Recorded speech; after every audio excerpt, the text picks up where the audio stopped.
يا جماعة، الحكاية دي حصلت معايا أنا، وبتحكيها لكم بجد، وهي من أصعب القصص اللي عشتها في حياتي، واسمها الصرخة اللي بتخلي القلب يقف.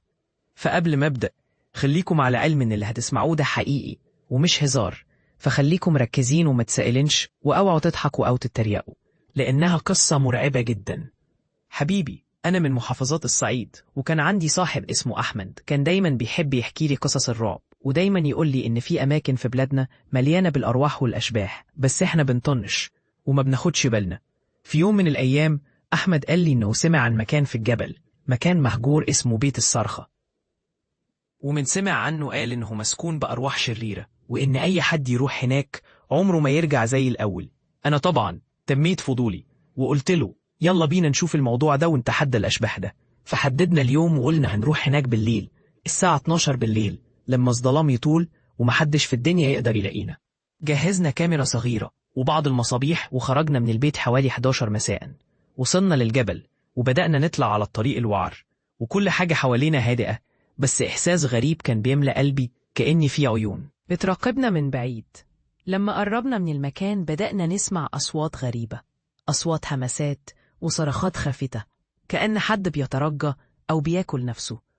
وصلنا لباب البيت المهجور، وهو باب حديد صدق كان مفتوح شوية. دخلنا بحذر، وكل خطوة بنمشيها كانت بتنزل دماغنا على قلوبنا. إحساس مرعب، كأن المكان ده له وجود وله روح شريرة فيه. المداخل كلها مليانة غبار، والجدران متشققة، والجو فيه برودة غريبة، كأن الدنيا وقفت، والهواء مليان رائحة عفونة وصدأ.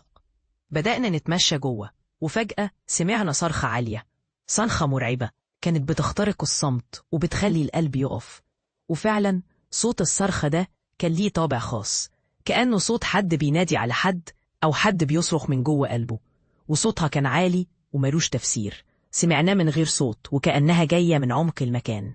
الصرخة دي كانت بتتكرر، وكل مرة بنسمعها إحساسنا بيزيد بالرعب، وقلوبنا كانت بتنقبض، وبدأ يترجف إيدينا وعايز أهرب. بس أحمد قال لي لأ، إحنا هنا عشان نعرف إيه اللي بيحصل، ومش هنسيب المكان ده إلا لما نعرف الحقيقة. وفجأة بدأنا نشوف حاجات غريبة، أشباح بتطير حوالينا، وشخصيات لابسة هدوم قديمة بتظهر وتختفي بسرعة كأنها مش موجودة، وبتراقبنا من بعيد. وفي لحظة حصل اللي عمرنا متخيلناه. فجأة الدنيا لفت، وظهر قدامنا شخص شكله مرعب، عينه حمرة وشعره طويل ومشعث وملابسه مهلهلة. وقف قدامنا وهو بيصرخ بصوت عالي، وده هو اللي كان بيصرخ من البداية، بس بصوت أعلى وبنبرة مرعبة جدا. وصوته كان بيقول اوعوا تقتربوا، الصرخة دي اللي بتخلي القلب يقف، دي حاجة مميتة، وميزتها إنك لو سمعتها قلبك يتوقف على طول، وعمرك ما تقدر تعوش بعدها تاني. وأثناء ما هو بيصرخ بدأنا نحس بإحساس غريب، إن الدنيا كلها بتضحك وبتتلاعب بينا. وبدأ أسمع صرخات من كل حتة، وصوتها زاد بشكل مخيف، وكأنها بتاخد روحنا واحد ورا التاني. حاولت أهرب، بس رجلي كانت مش قادرة تتحرك، وكنت حاسس إن القلب طاير من صدري ومش قادر أتنفس. وفي اللحظة دي فجأة سمعنا الصرخة تتوقف، وكل شيء سكت، وفضلنا واقفين زي المجانين لحد ما الشمس ظهرت، وبتدريج الدنيا رجعت لطبيعتها، وقف المكان ده مهجور وملوش أي أثر. رجعنا على البيت وقلبنا كان بينفجر، وقلوبنا كانت بتخبط في صدورنا، ومرعبتنا كانت كبيرة جدا. لحد النهاردة كل ما أسمع صوت صراخ بيفكرني باللي حصل، وبيفكرني إن فعلا في مكان زي ده وصرخة زي دي اللي بتخلي القلب يقف موجودة، وبتنتظر حد يجي يواجهها.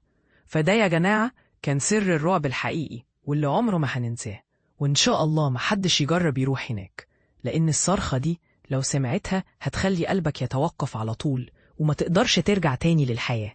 دي كانت حكايتي يا جماعة عن الصرخة اللي بتخلي القلب يقف. قصة مرعبة، وربنا يستر علينا كلنا ويحمينا من الشر. السلام عليكم ورحمة الله وبركاته.